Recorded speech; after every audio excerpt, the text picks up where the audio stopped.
Salam dəyərli izləyicilər, 31 may tarixinə olan növbəti xəbər blokumuzu təqdim edirik. Faşizm üzərində qələbə günü. Mayın 9-da tədbirdə SSR bayrağı altında sinəsində Rus imperiyasının rəmzi olan Georgi lenti ilə çıxış edən İmişli rayon Ağsaqqallar Şurasının keçmiş sədri Salih Səmədov həbs edilib. Teleqrafın məlumatına görə İmişli rayon məhkəməsi Salih Səmədov barəsində 4 aylıq həbs qəti imkan tədbiri seçib və onun vergidən yayınmada ittiham edildiyi bildirilir.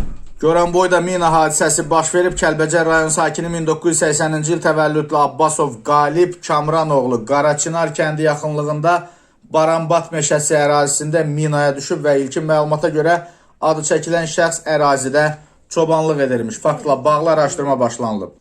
Əməkdar artist Füzuli Hüseynov Azdramanın Bədir Şurasının üzvlüyündən çıxarılması ilə bağlı və ona töhmət verilməsi barədə deməli yayılan xəbərlərə açıqlama gətirib və Oxazı açıqlamasında bildirib ki, müdiriyyət necə məsləhət bilibsə elə də edir. Burada nə var ki, işə gedim yəqin bildirərlər, işçiyə töhmət verərlər də.